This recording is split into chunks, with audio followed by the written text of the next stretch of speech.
Something happened to me in Rome, and to this day I can't explain it. My name is Laura Mendes.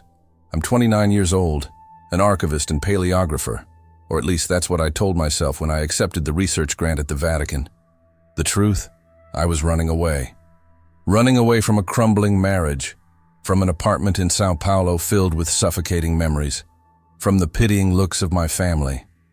When the opportunity to work at the Apostolic Archives arose, I seized it like one clings to a life preserver in the middle of the ocean. Rome was supposed to be a fresh start. But fresh starts, I would discover, sometimes take us to places we should never be. I arrived at the Vatican one morning in October. The sky was gray and heavy, and a fine drizzle dampened the ancient stones of St. Peter's Square. I passed the Swiss guards, showed my temporary credential, that piece of plastic that gave me access to one of the most restricted places in the world, and walked through corridors that seemed endless. Everything there breathed history. Thick stone walls, faded frescoes on the ceilings, the smell of dampness and old incense permeating every corner. My footsteps echoed strangely, as if the place amplified every sound, every breath. That's when I met Monsignor Domenico Ricci. He was waiting for me at the entrance to the restricted archives, a tall, thin man, probably around 70, maybe more. Impeccable black cassock, bony hands clasped behind his back, dark eyes that seemed to assess my every move. He didn't smile. He just nodded and started walking, expecting me to follow him. "Signorina Mendes," he said with a heavy Italian accent. "You have been assigned to catalog manuscripts from Section 9. These are texts that have never been digitized. Some have never even been photographed." I swallowed hard. It was exactly the kind of work I'd always wanted to do. Medieval manuscripts, grimoires, rare texts. It was every paleographer's dream. But there was something in his voice, something cold.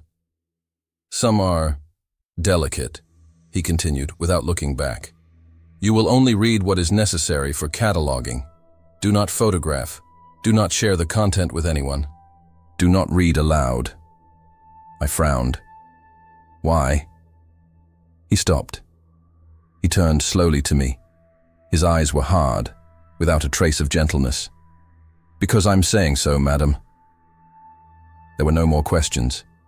He led me to a room in the basement.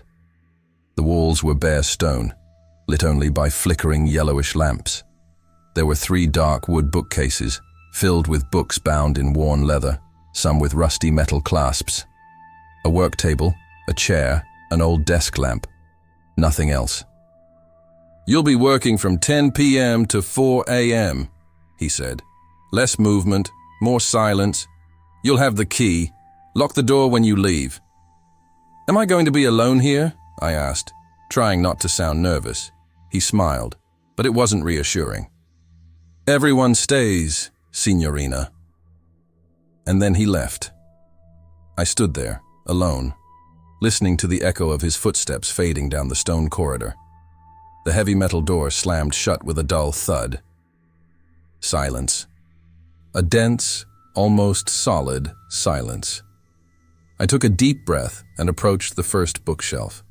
The books were arranged without any apparent logic. Some had labels in Latin, others in Old Italian, some without any identification whatsoever. I picked up an old, yellowed, handwritten catalog card. Codex Umbrarum.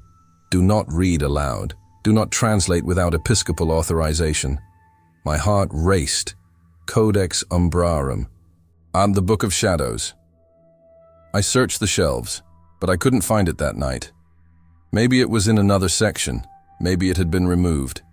I worked for hours, cataloging manuscripts on medieval theology, papal letters, treatises on demonology. Some were in terrible condition, loose pages, faded ink, a musty smell. But I was focused, concentrated. It was good to have something to do, something to take my mind off things. Until I heard a sound.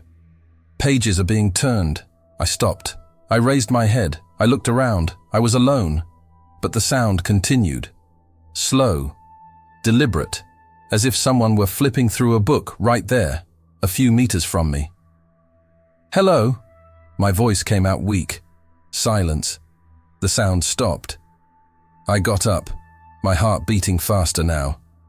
I walked between the shelves, looking in every corner. Nothing. Nobody. "It's just the building," I whispered to myself. Old building. Dampness. Creaking wood. But deep down, I knew. Something was wrong there. Something I still couldn't understand. I returned the following night. I know it sounds strange. After that sound, after that feeling, the logical thing to do would be to ask to change departments, or at least to question it. But I didn't. Maybe because I needed that job, or maybe because, deep down, I was trying to convince myself that it hadn't happened. Old building, dampness, ventilation, jet lag fatigue. I repeated this to myself as I walked through the Vatican corridors that second night. The same path, the same Swiss guards greeting me with a dry nod, the same heavy metal door closing behind me. The room was exactly as I had left it. Books on the shelves, empty table, lamp off. I took a deep breath and turned on the light. I started working. I cataloged more manuscripts, 14th century treatises on demonic possession, letters from exorcists, accounts of questionable miracles. Some texts were disturbing, written with graphic details about rituals, invocations, names that shouldn't be pronounced, but I was trained for this, to maintain emotional distance, to treat everything as an object of study, not as truth. At least that's what I tried to do. The hours passed. Midnight, 1 in the morning, 2. That's when I started to feel it. It wasn't a sound this time. It was a feeling. It was as if someone had entered the room without me noticing, as if there were eyes in the back of my head. I stopped writing. I stood still, listening. Silence. But then, a draft of cold air, coming from nowhere. There were no windows in that room, no visible ventilation. But the air suddenly turned icy, so cold that I saw my own breath forming a white mist in front of my face. "What the hell?" I whispered, rubbing my arms, and that's when I saw it. In the shade, in the corner of the room, between two bookshelves, there was a dark spot. It wasn't just an absence of light. It was something denser, more solid, as if the darkness there had a form, and she moved. Not fast, slow, as if stretching, extending along the walls. My stomach churned. I stood up from my chair and backed up to the table. "But it's in my head," I murmured, closing my eyes tightly. "It's in my head." When I opened it again, the shadow had disappeared. I stood there, trembling, gripping the edge of the table. My heart was pounding so hard I could hear it in my ears. I grabbed my things and ran out. Outside the Vatican, Rome was silent.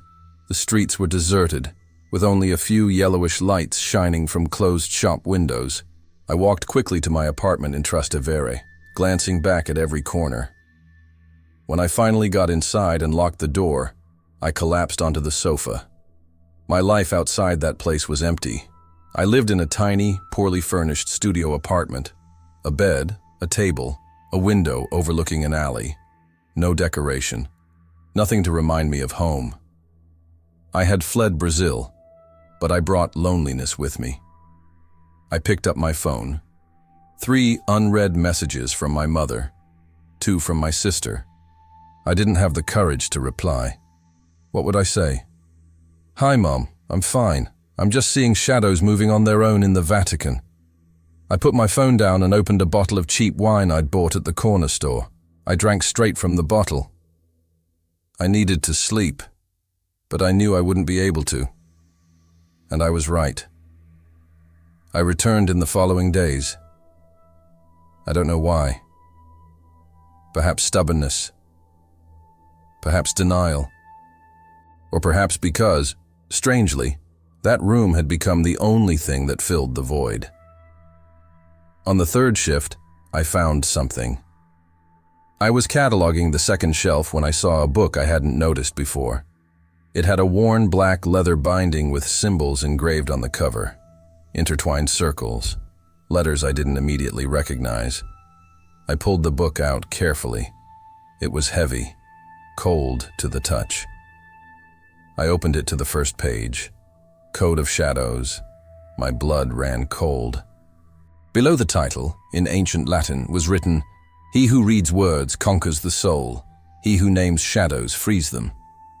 He who reads the words captures the soul. He who names the shadows sets them free." My hand trembled.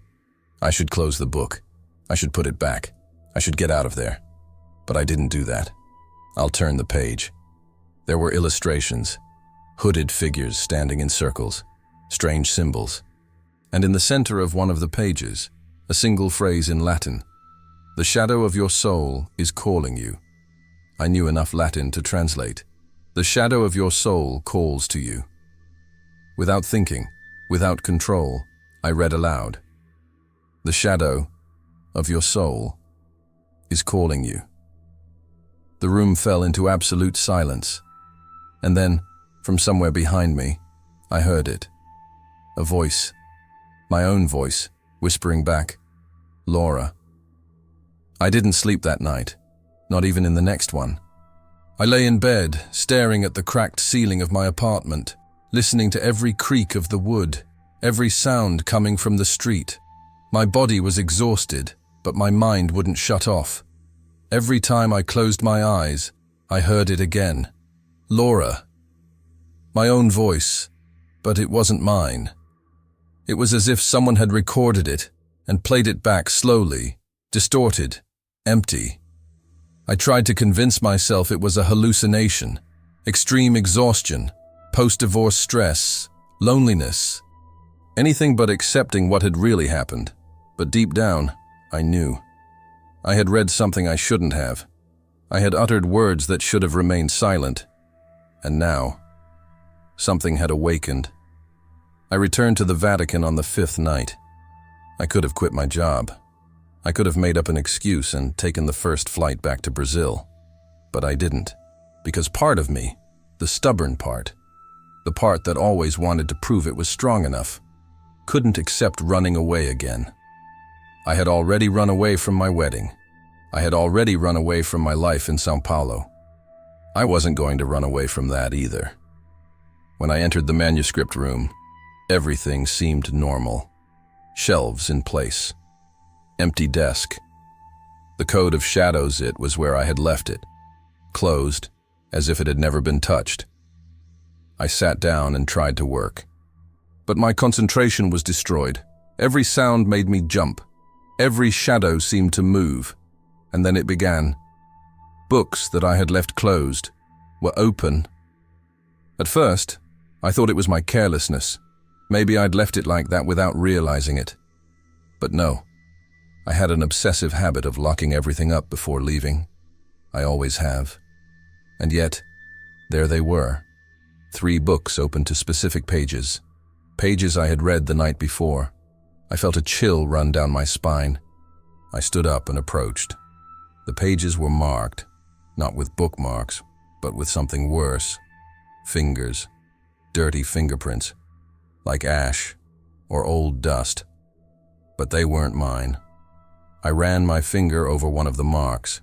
The substance was cold, sticky, like damp clay mixed with something organic. My stomach churned. I recoiled, wiping my hand on my pants, breathing heavily. "Who is doing this?" I whispered into the void. No one answered. But then I heard breathing. It wasn't mine. It came from behind me, heavy, slow, as if someone were right there, leaning against the back of my neck, breathing deeply. I froze. Every muscle in my body locked up. I couldn't move. I couldn't turn around. The breathing became closer. I felt the warm air, or perhaps cold, I don't know anymore, brushing against my neck. And then, it stopped. I turned slowly, my heart pounding in my chest. Nothing. The room was empty, but in the corner, where it had been dark before, now there was something different. A silhouette. Stop. Property. It wasn't a shadow. It was solid. A human figure, but wrong. Hooded, hunched over, as if the weight of existence itself were pulling it down.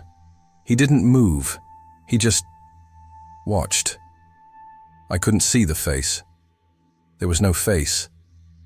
Only darkness inside the hood. My lips trembled. Who are you? Silence. I blinked. And when I opened my eyes, it was gone. I ran out. I didn't even turn off the light. I didn't even lock the door. I just ran through the stone corridors, stumbling, breathless, until I got out of the building. The guards looked at me strangely, but didn't ask anything. I got home and locked all the doors and windows. I pushed a chair against the door. I sat on the kitchen floor, hugging my knees, trembling. It's in my head, I repeated like a mantra. It's in my head. But it wasn't. Because when I looked down, I saw something on the ground. A piece of paper, old parchment, yellowed, like the ones I had seen in the manuscripts. But how had he ended up there? I picked it up with trembling hands. There was a line written in Latin, black ink, old-fashioned handwriting. The shadow follows you. The shadow follows you. I dropped the paper. I backed up until my back hit the wall. It wasn't possible. I had left the Vatican. I had come straight home. Nobody followed me. No one is human. The next day, or rather, late in the morning because I had spent the whole night awake, I returned to the Vatican, but not to work. I went to look for Monsignor Ricci. I found him in a meeting room, reading old documents with thin reading glasses. He looked up when I entered, unsurprised, as if he had been expecting me. "Signorina Mendes," he said coldly. "Something wrong?" "Yes," I replied, trying to keep my voice steady. "Something is very wrong. I'm hearing things, seeing things. That room, there's something wrong with it." He was silent for a moment. Then he slowly took off his glasses, folded them carefully, and placed them on the table. "The archives are 400 years old, madam. It's natural to hear echoes." "Those aren't echoes." My voice came out louder than I intended. "I saw something. Someone. And I found a piece of paper in my house, a parchment that shouldn't be there." He looked at me with those dark, empty eyes. "You're tired, stressed, moving to a new country, changing time zones, feeling lonely. It's common." "It's not that." "Continue your work, signorina," he interrupted, already returning to the documents. "Or else, perhaps it would be better to consider whether this position is suitable for you." It was a veiled threat. I stood there, feeling anger and fear mingling. But what could I say? That she was being chased by a shadow, that I had read a forbidden grimoire and now something was following me. He wouldn't believe it, or worse, he already knew. I left that room with trembling hands. I spent the rest of the day researching. I went to the Vatican's administrative records, accessible to temporary staff. I looked for the names of previous researchers who had been assigned to Section 9. I found 3. Marco Santini, 2019, resigned after 2 weeks. Reason? Personal reasons. Elena Rossi, 2021, removed from duty due to nervous breakdown, hospitalized for 6 months. Thomas Muller, 2023, missing. Inconclusive investigation. My blood ran cold. Missing. I closed the file quickly, looking around. No one was watching me, but I could feel it. I felt that I wasn't alone. I would never be there again. I had 2 options, run away or understand. And running away has never solved anything in my life. I spent the following days locked in my apartment, translating the code of shadows. I had photographed a few pages before, yes, breaking the rules, But by that point, rules were the least of my concerns. The text was dense, full of symbols, written in medieval Latin mixed with something older, Aramaic perhaps, or something even earlier, something that shouldn't have been written by human hands. The more I translated, the more my stomach churned. The manuscript spoke of bound shadows, imprisoned shadows, entities that existed between the physical and spiritual worlds, feeding on loneliness, despair, and emotional emptiness. They could not manifest on their own. They needed to be awakened, in words, through voices, for someone to read their names aloud. Someone like me. My hand trembled as I turned the page. There was a passage underlined in red ink. Someone, centuries ago, had marked it. Whoever pronounces the name of the shadow will be seen. Whoever is seen will be followed. Whoever is followed will never be alone again. Tears burned in my eyes. I had done it. I had agreed to that, and now it knew me. I returned to the Vatican that night, not because I wanted to, but because I needed to finish this. If the manuscript had imprisoned that thing, perhaps it also held the answer to how to stop it. I walked through the dark corridors, lit only by the dim lamps that flickered occasionally. Each step echoed. Each shadow seemed to move. When I arrived in the room, the door was ajar. I was certain I had locked it last time. Absolutely certain. I pushed the door open slowly. It groaned on its hinges. The room was freezing, colder than ever. My breath came out in white clouds. And the candles that I had never lit before, were lit. 3 of them, arranged in a triangle on the table, and in the center, the code of shadows, open. On the exact page that I had translated at home. My heart raced. I took a step back. "Who's here?" My voice came out hoarse, broken, silence, and then the candles flickered, all at the same time. The temperature plummeted even further. I felt my whole body freeze, as if the air around me had become solid, and I heard steps, not fast, slow, dragging, like bare feet scraping against cold stone, coming from the hallway, coming towards me. I turned slowly, each movement agonizing. Here you go. The silhouette. But this time, she wasn't standing in the corner. She was in the hallway, moving forward, slowly, inexorably. The hooded figure, hunched over, covered in tattered black fabrics. The skin, if it was skin at all, looked like burnt parchment, stretched over bones too thin to be human, and the eyes. God. The eyes. They weren't holes. They were voids. Voids that sucked in light, that sucked in hope. I couldn't move. I couldn't scream. I just watched as it approached, and then I heard my own voice, coming from that thing. "Laura, you called me. No, no, no." You read the words. "You pronounced my name." "I didn't know," I cried, finally finding my voice. "I didn't know what I was doing." The creature stopped a few meters from me.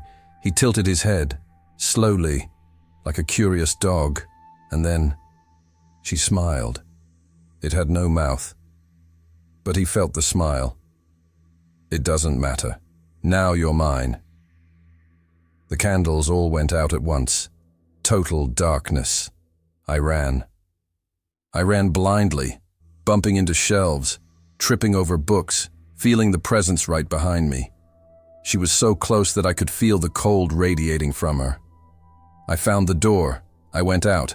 I slammed it shut, but on the other side, I heard knocking. Tapes. Methodical. And then, risks, like fingernails, or claws, dragging across the wood. I ran down the hallway, tears streaming down my face. I turned left, then right. I lost my bearings, and that's when I saw it. A side door, a small chapel, dim light coming from inside. I went inside and locked the door behind me. The chapel was tiny, just an altar, an old wooden crucifix on the wall, a few stone benches. I collapsed onto one of the benches, breathless and trembling. "Please," I whispered to the crucifix. "Please, help me."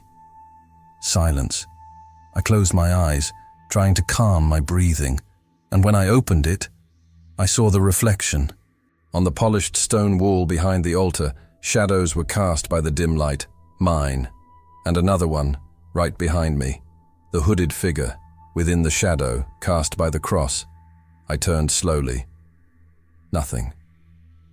The chapel was empty, but when I looked at the wall again, the shadow was still there, observing, waiting.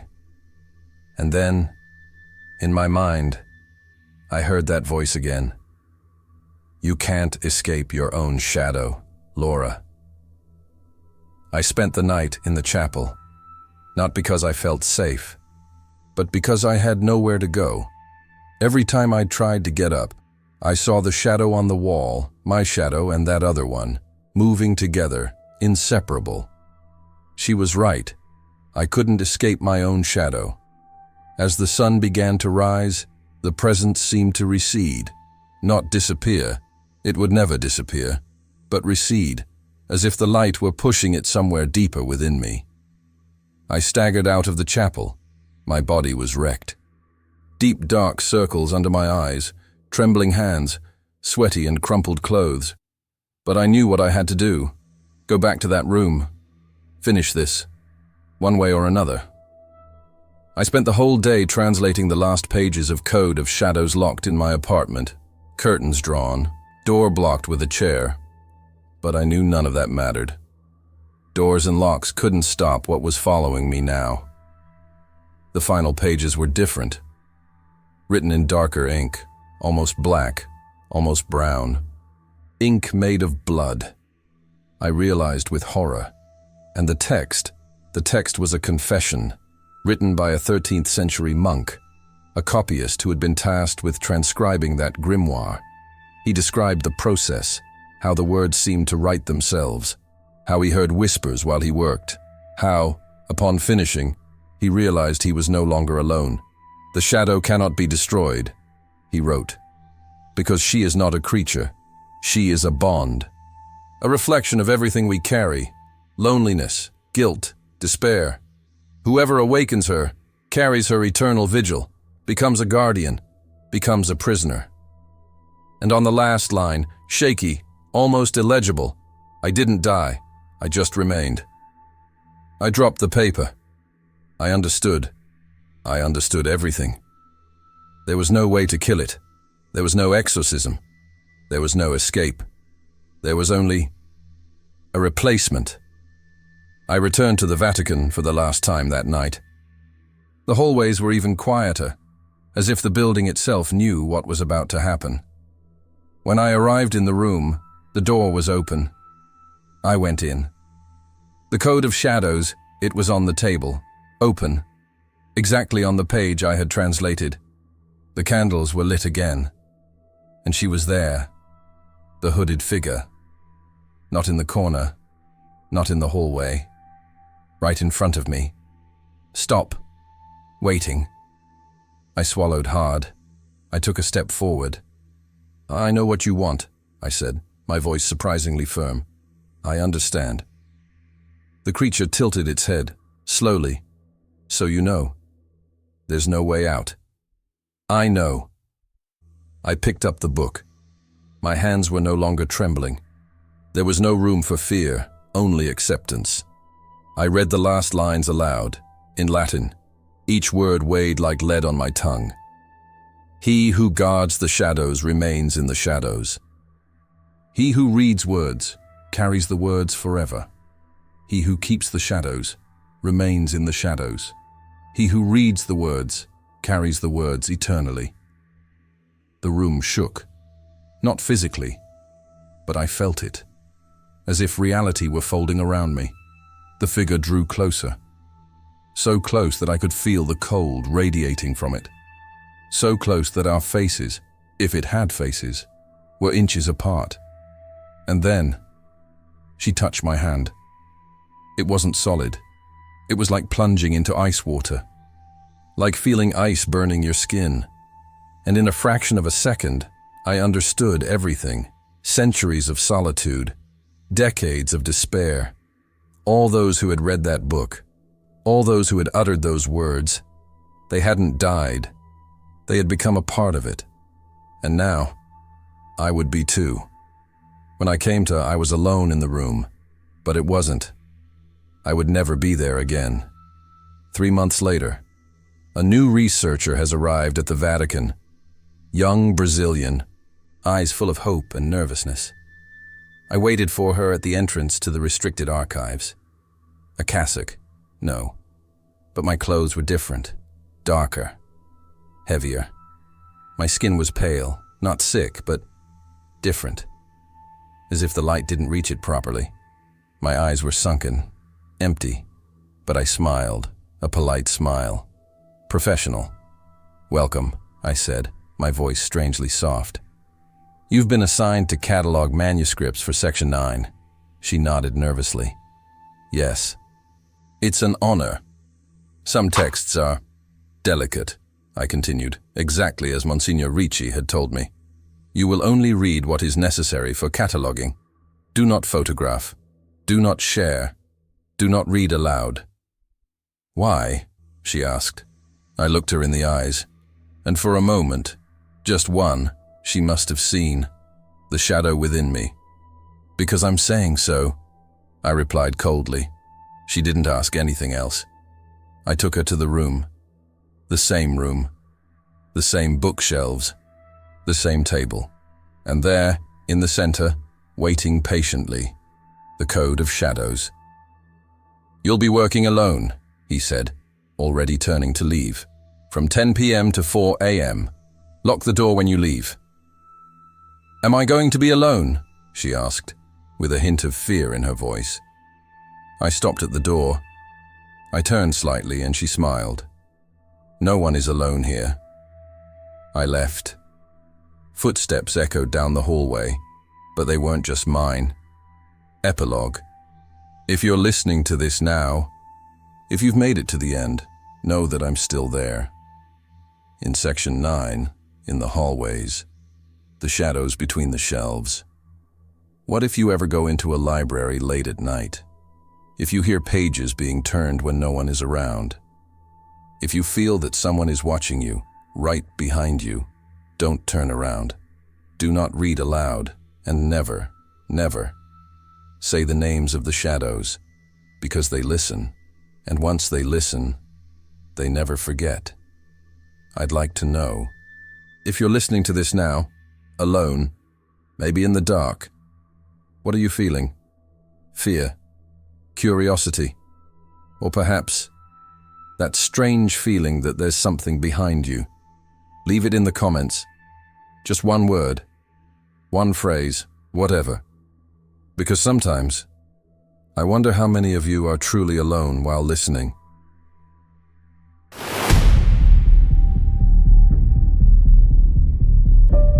Something happened to me. And to this day, I question whether I should have accepted that calling. My name is Alessandro Moretti. I've been a priest for 32 years, an exorcist for 23, and I'm tired. It's not the kind of tiredness that a good night's sleep can fix. It's something deeper, something that settles in the bones, in the soul. Each exorcism leaves a mark, each scream, each plea, each empty stare. It stays, and after 2 decades of doing this, you start to wonder, how long can I carry the weight of so many souls? I was seriously considering taking a leave of absence, maybe even leaving the ministry. My faith, well, it hasn't died, but it's weak, trembling like the flame of a candle about to go out. It was on a typical Tuesday, at the beginning of October, when I received the call. It wasn't an exorcism, thank God. It wasn't. It was something different. A technical consultation, they said. Monsignor Grimaldi, my direct superior, summoned me to his office in the Palazzo del Sant'Uffizio. I arrived at 9 in the morning. He was tense, more than usual. "Alessandro, I need you to see something," he said, without even offering me coffee. Grimaldi had always been cold, but that day there was something more, something he wasn't saying. "What kind of consultation?" I asked. "Architectural, historical." "Nothing spiritual, if that's what's worrying you." He lied. I knew it. 30 years of priesthood teaches you to read people, especially when they lie. Grimaldi handed me a sealed envelope. Inside, a technical report of just 3 pages. Restoration work on one of the oldest buildings in the Vatican, dating from 1523. During plumbing repairs, workers accidentally knocked down a false wall in the east basement, and they discovered a room. A room that didn't appear on any map. Not in the originals, not in the renovation plans of the last 500 years. "Why me?" I asked. Grimaldi looked away. That was the first sign. "Because you have experience with delicate situations, and because I need absolute discretion." Discretion. The church cannot have another scandal, Alessandro, not now. I should have refused, right then and there. I should have said I was tired, that I deserved a rest, that there were other younger, more willing priests. But I didn't, because deep down, I still wanted to believe that my work mattered, that I mattered. "When do you need me to go?" I asked. "This afternoon, 3 o'clock, entrance through the bronze gate. An engineer will accompany you." He stood up, signaling that the meeting was over. But before I left, he spoke, almost in a whisper. "Alessandro, if you feel that something is wrong, really wrong, call me immediately." I looked at him. Grimaldi never showed fear, never. But at that moment, his eyes, there was something in them, something that chilled me to the bone. "Monsignor, what exactly was found in that room?" He remained silent for several seconds. Then he replied, "Objects, just objects." I left there with a knot in my stomach. I took my rosary, kissed the crucifix, and prayed a Hail Mary. Not for divine protection, but because, for the first time in a long time, I felt I needed it. 3 o'clock in the afternoon arrived far too quickly. I entered through the Portone di Bronzo as instructed. A middle-aged man was waiting for me. He introduced himself as Dr. Caruso, chief engineer of the works. He was visibly nervous, sweating, despite the mild weather. "Father Moretti, thank you for coming. This way, please." We descended narrow staircases, passed through corridors that smelled of mold and ancient history. The Vatican is like that. Layers upon layers of time, secrets buried beneath marble and gold. We arrived at an isolated area. Few employees, heavy silence, and then I saw her. The wall is down, and beyond it, the entrance, small, dark, wrong. Caruso turned on a powerful flashlight and illuminated the interior. No one has fully entered yet. "We are waiting for you, sir." I looked inside. It was a small room. No windows, no visible door, as if it had been sealed inside. And then I felt it, that coldness, not in the body, in the soul. I knew that cold. I entered slowly, with Caruso's flashlight illuminating my each step. The ground was uneven stone, covered by a thin layer of dust that seemed undisturbed in centuries. The air was thick, heavy. Each breath required effort, as if the oxygen there were old. The room measured approximately 4 meters by 4. Low ceiling, bare stone walls, without plaster. No windows, no openings other than the one we had made by knocking down the false wall. "How is it possible that this doesn't appear in any plant?" I asked, more to myself than to Caruso. He came in behind me, hesitantly. "I have no idea, Father. We consulted the original archives from 1523. Nothing. The reforms of 1870, nothing. Even the most recent digitized maps, nothing. It's as if this room never officially existed." I looked around. The Vatican architect, a woman in her 40s named Dr. Sabina Conti, came in soon after. She was carrying clipboards and a tablet. "Father Moretti," she greeted formally. "I've already measured everything 3 times. The internal volume of this room doesn't match the external volume of the walls. There's a discrepancy of almost half a meter." "Discrepancy," I repeated. "The walls are thicker than they should be, as if there were something between the layers of stone." Silence. I shone the flashlight on the walls, and that's when I realized brands, hundreds of them, maybe thousands, thin lines, arranged in repetitive vertical patterns. At first glance, they looked like random scratches caused by time. But the more I looked, the more intentional they seemed. "Look at this," Sabina said, pointing to one of the walls. "These marks were made from inside the room, not from outside." I ran my fingers over the scratches. They were deep, made with force, with desperation. "How long have these walls been here?" I asked. 500 years, at least. 500 years of brands." My stomach churned. Caruso broke the silence. "Father, there's more." He pointed to the center of the room. There was something covered by a thick, dark cloth that looked like it had been placed there intentionally. It wasn't dusty like the floor. It was as if someone had left it there, recently.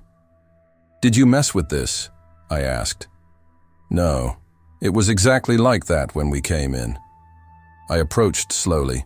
The fabric was heavy, thick wool, almost black. I took hold of one end and hesitated. Something inside me was screaming at me not to do it. But I was a priest. It was my job to confront the unknown. I pulled the cloth. And for a moment, the air seemed to be sucked into the room. Beneath the fabric, objects arranged in a circle, black candles, melted in a strange way, as if they had burned for days without stopping. Small, bronze crucifixes, all inverted. A rosary broken in half, with beads scattered. And in the center, a book, bound in antique leather, darkened by time. No title visible on the cover, closed with a tied leather strap. "This is an altar," I murmured. Sabina took a step back. "Altar? What kind?" I didn't answer, because I knew invocation rituals, pacts, things the church tried to erase from history, but that never completely disappeared. I took my digital thermometer out of my pocket. I always carry one. Exorcist habit. I pointed to the center of the room, 8 degrees Celsius. I looked down the hallway behind me, 24 degrees. "This isn't normal," said Caruso, watching the reading. "No, it's not." I crouched down beside the book, but I didn't touch it. Not yet. I observed the inverted crucifixes. They all pointed toward the book, as if it were the center of something. "Father, what do we do?" asked Sabina, clearly annoyed. "Nothing. Yet." I stood up and looked around again. "I need time. I need to investigate. This isn't recent vandalism. This is old. Very old." Caruso cleared his throat. "Monsignor Grimaldi said you would have complete authority here. What do you need?" "Access to secret files. Records from 1520 to 1530. Any mention of this building. Any unusual occurrence." "I'll take care of it," Sabina said, writing it down. I looked at the book again. Something inside me wanted to open it right there. But experience has taught me, never make hasty decisions in places like this. "You two, leave. I'll stay a little longer." "Alone?" Caruso asked, surprised. "Alone." They obeyed, though reluctantly. I heard their footsteps fading down the hallway until they disappeared. And then, absolute silence. I stood there, watching. That's when I felt it. A presence. Not visual, not auditory, but undeniable. Like when you know someone is looking at you, but you don't see anyone. I turned slowly, illuminating every corner of the room with the flashlight. Nothing. Just stone, marks, objects. But the cold intensified, and then, very quietly, almost imperceptibly. I heard. It wasn't words. It wasn't wind. It was something between the two of them. A whisper, distant, muffled, as if it came from inside the walls. My heart raced. In the name of the Father, and of the Son, and of the Holy Spirit. I began to pray softly. The whispering stopped. I remained motionless for another minute. So I left. But before crossing the opening, I looked back one last time. Here you go. For a fraction of a second, a silhouette, standing in the darkest corner of the room, motionless. I blinked. There was nothing. I left there with trembling legs. I didn't sleep that night. I lay in my room, staring at the ceiling, trying to rationalize what I had seen, or thought I had seen.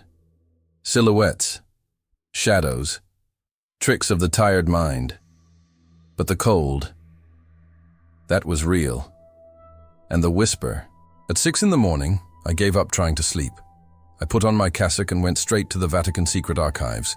Access is not easy, even for priests, but Grimaldi had authorized it, and my name was on the list. An elderly archivist with thick glasses greeted me silently and guided me to a private reading room. Period from 1520 to 1530. Records of the East Building, I asked. He nodded and disappeared among the shelves. He returned 20 minutes later with 3 boxes of old documents. Yellowed paper, faded ink, archaic Latin. I began to read. Most of them were administrative records. Purchases of materials, payments to bricklayers, disputes over land. Nothing of note, until I found it. A report dated March 1524, written by an auxiliary bishop whose name was partially erased. The document mentioned the internal exile of a priest accused of serious heresy. Internal exile. No excommunication, no official imprisonment, internal exile. I continued reading. The priest in question was called Tommaso. The surname was illegible, deliberately erased with black ink. The accusation: communion with forbidden entities, invocation of blasphemous names, and refusal to renounce practices condemned by the Holy Office. The report briefly described the trial. Tommaso was allegedly found in his quarters performing unauthorized rituals. Witnesses claimed to have heard multiple voices coming from his room, even though he was alone. The sentence: perpetual confinement in an undisclosed location, and then a phrase that chilled me to the bone. May his soul be kept in stone and silence until God, in his infinite mercy, decides to free him or consume him. Preserved in stone. I read the sentence 3 times. My heart raced. The room without a door, without windows, sealed off. Tommaso never left there. I picked up my cell phone and called Grimaldi. Monsignor, I need to go back to the room now. Alessandro, it's 8 in the morning. What? I found something in the files. I need to confirm it. Silence on the other end. Go, but don't go in alone. I'm going alone. Alexander. I hung up. I arrived at the building at 9 o'clock. Caruso and Sabina weren't there. All the better. I grabbed a more powerful flashlight and went down alone. The hallway was empty, too quiet. My footsteps echoed strangely, as if the sound were returning, differently. I stopped at the entrance to the room. The cold hit me immediately, more intense than before. I went in. I lit the walls again. The marks. Hundreds of them. I approached. I crouched down.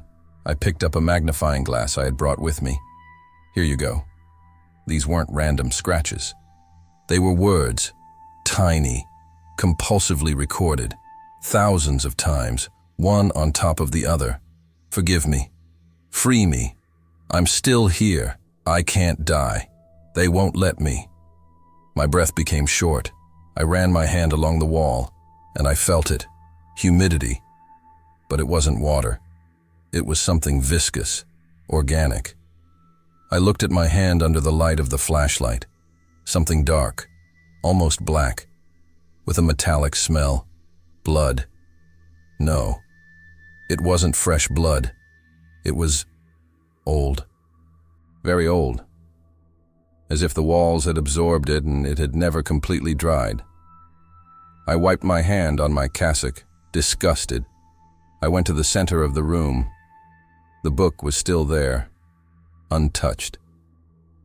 I took a deep breath and grabbed it. The leather cover was cold, freezing, as if it had been stored in ice. I untied the leather strap and opened it. The pages were yellowed, but well preserved. The handwriting was irregular, trembling, desperate. It was a diary. The earliest entries were dated 1523, April 15th, 1523. Today I succeeded. After months of study, I finally heard the voices clearly. They promise knowledge. They promise eternity. God forgive me, but I need to know. I flipped through it quickly. June 3rd, 1523. The voices are real. They show me things. Things that no mortal should see. But I see them, and I want more. My hand was trembling. August 12th, 1523. I was discovered. The bishop came to my room. He saw the symbols. He heard the voices. I tried to explain, but he doesn't understand. Nobody understands. I skipped several pages. March 20th, 1524. I will be judged tomorrow, but I am not afraid. They promised me. They promised I would never die, that I would transcend. I just need to complete the pact. And then, the final entry. Date, March 28th, 1524. The handwriting changed drastically. Scribbled words, huge, uncontrolled letters. They lied. It's not eternity. It's prison. I'm alive, but not alive. Locked up, but I can't get out. I scream, but nobody hears. How long? How long has it been already? Days? Years? I don't know anymore. The wall is hot. No. It's cold. No. I'm inside it. They promised me I would never die. Now I understand the price. The last words were written almost illegibly. If anyone reads this, don't open the walls. Don't look for me. I'm still here. The book fell from my hands. It was at that moment that the flashlight went out. Absolute darkness. My heart exploded. I tried to turn it on again. It didn't work. And then I heard it. Steps, dragged, boards, coming from somewhere inside the room. Who's there? My voice came out trembling. Silence. And then a breath. Next, very close.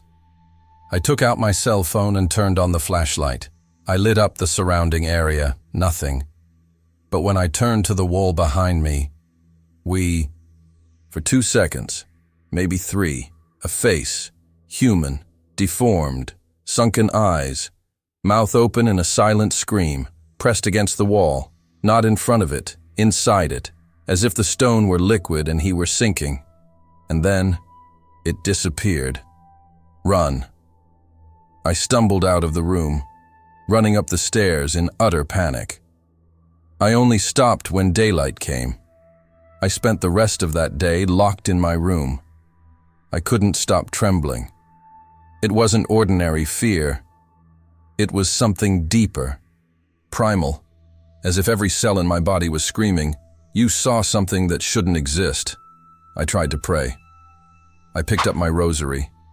I began a Hail Mary, but the words died in my mouth. All I could see was that face, deformed, trapped, staring at me from inside the stone. I called Grimaldi at 7 in the evening. "Monsignor, I need the room sealed off, immediately." "Alessandro, what happened?" "Something is wrong there. Very wrong. That's not just an old room, it's a prison.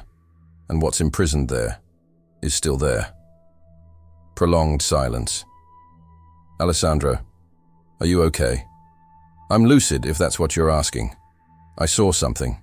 Something impossible." "Describe." I told everything. The diary. The words on the walls. The face. When I finished, Grimaldi sighed deeply. "Alessandro, do you think you're the first priest to investigate that room?" My blood ran cold. What do you mean? In 1847, a priest named Benedetto was sent to investigate abnormal phenomena reported in that area. He spent 3 days studying the area. On the 4th day, he was found praying compulsively in his cell, murmuring that the walls whisper names. He never spoke coherently again. Why didn't you tell me this before? Because I thought they were the ravings of an old man, but there were others, 1903, 1958, 1982, always the same pattern. Experienced priests, skeptics, rationalists. They all reported the same thing: presences, voices, visions. And what did the church do? Nothing. Officially, nothing. The room was forgotten, removed from maps, ignored, until now. We need to destroy it. We can't. It's inside the Vatican. We can't just blow up 500-year-old walls without raising questions. Press, governments, scandal. So what? Do we just leave it there? No. You're going to seal the room. Ritually. The right way. My throat tightened. Monsignor, I don't know if I can go back there. Alessandro, you are the most experienced exorcist we have. If anyone can do this, it's you. I wanted to refuse. I wanted to scream that I was too old, too tired, too broken for this. But I said nothing. I simply accepted it. I returned to the room the following morning. This time, I brought everything. Holy water, silver crucifix, complete Roman ritual, consecrated candles. Caruso accompanied me to the entrance, but he didn't go inside. Father, are you sure? No, but I need to do this. I went in alone. The cold hit me like a solid wall. I placed the candles on the floor, forming a circle of protection. I lit them one by one, and they all went out instantly. I tried again. Same thing. I turned on the flashlight. It worked. For now. I opened the ritual book. My hands were trembling. In the name of the Father, and of the Son, and of the Holy Spirit. My voice echoed, and it was answered. A whisper. Low. Multiple. As if several voices were speaking at the same time, overlapping. Finally, someone came. I stopped reading. Who's there? I asked, trying to keep my voice steady. Silence. Then, the candles lit themselves, all at the same time. But the flames were blue, not orange. Blue. The temperature plummeted. I could see my own breathing now. In the name of Jesus Christ, I command you to identify yourself. Laughter, low, hoarse, broken, and then a voice, clear, human, but distorted, as if coming from inside a deep well. Thomas. My heart almost stopped. Father Thomas. Still, a priest, I don't know. It's been so long. The voice came from everywhere and from nowhere at the same time. How long have you been here? Time. There is no time here. Days, years, centuries. Everything is now. What happened to you? A long silence, then a sound, like crying, or laughter, or both.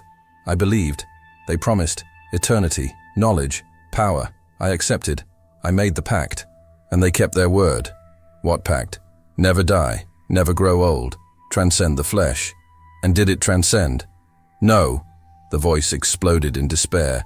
They imprisoned me, not in the room, in the stone, inside it. I feel every grain, every crack. I am alive but not alive, conscious but not existing. 500 years. The candle flames flickered violently. I can help you. I can set you free. No, you can't. Nobody can. The pact is eternal. But you can. You can stay. My spine froze. To stay. Stay with me. Here. Finally. Someone. I won't be alone anymore. No. I came to seal this room. To leave you in peace. Peace! The voice screamed, and the walls trembled. There is no peace here. Only existence. Eternal. Empty. You don't understand. The flashlight started flashing. I picked up the bottle of holy water with trembling hands. I bless you in the name of the Father. No. All the candles went out. Darkness. And then I felt it. Hands. Cold. Damp. Touching my shoulder. I turned around in a panic, throwing holy water behind me. A scream. Sharp. Inhuman. The lantern is back, and I saw it, in the center of the room, a human figure, kneeling, back turned to me, wearing black rags, long, dirty hair covering her face, breathing. Tommaso, I whispered. The figure began to turn around. Slowly, very slowly. I saw the profile, the translucent skin, dark veins visible beneath. Eyes. Empty. Not white. Empty. Like holes. He opened his mouth, and he whispered, "You'll stay too." I threw the rest of the holy water on him. He screamed and vanished like smoke. I ran for the exit, but the door was closed. Solid stone. Impossible. "No!" I yelled, punching the wall. Tommaso's voice echoed, now beside me. They never let anyone out. I was imprisoned. The opening he had used to enter was now a solid wall, as if it had never existed. My heart was pounding so hard it hurt. I pushed the rock with all my might. Nothing. I punched until my fists bled. Nothing. "Caruso! Sabina! Someone!" My voice died in the dense air of the room. No echo. No response. I turned around slowly. Tommaso stood in the center, motionless, observing. "You still don't understand," he said, his voice breaking. "It's not the walls that hold you in. It's the pact. Once you're in, once you see, you're part of it. That doesn't make sense. Do it." For them, the ones who promised me eternity, they need anchors, souls that agree. I agreed, and now you're here. You saw, you know. I didn't agree with anything. But you came in, you came back. 3 times, curiosity, duty, faith. It doesn't matter the reason. You came. That's consent enough for them. My mind was spinning with panic. I thought about everything I had read in the archives. Father Benedetto, 1847. The others. They had all investigated. They had all entered, and some were never the same again. "How do I get out?" I asked, trying to maintain some lucidity. Tommaso tilted his head, like a curious animal. "You're not leaving, but you can try what I never could." "What?" "Complete the ritual, not the sealing ritual, the reversal ritual." Reversal. The pact can be broken, but it requires something I've never had. What? He pointed to the book on the floor. A voluntary sacrifice. Someone willing to carry the burden. Someone who freely chooses to take my place. I looked at the book, then at him. "You want me to take your place? To be stuck here for 500 years? No, you don't understand. The pact doesn't bind you here. It binds you to me. Wherever I am, you will be. And wherever you are, I will be." A chill ran down my spine. No. Then you'll never leave. And eventually, the room will absorb you too. Like it almost did to me. Until you become a part of it. I took the crucifix from my neck and squeezed it tightly. "I will complete the sealing ritual. I will bind you once and for all." Tommaso smiled. A sad smile, full of pity. Others tried. Father Benedetto tried. Do you know what happened to him? He went crazy. No. He saw the truth, and he couldn't bear it. Because the sealing ritual doesn't work. Not here. This room isn't in the physical world. Not completely. It's in between. That's why it doesn't appear on maps. That's why the inner space doesn't correspond to the outer one. My breathing was failing. Then, Out of nowhere, I heard it. Beats. On the other side of the wall. Muffled, but real. "Father Moretti!" It was Caruso's voice. "We managed to locate where you are. Let's open it." Hope exploded in my chest. "Here! I am here!" The sound of jackhammers, tools, voices. Tommaso didn't move. "They're going to open," he said calmly, "and you're going to get out. But I'm going with you." It won't. I already was.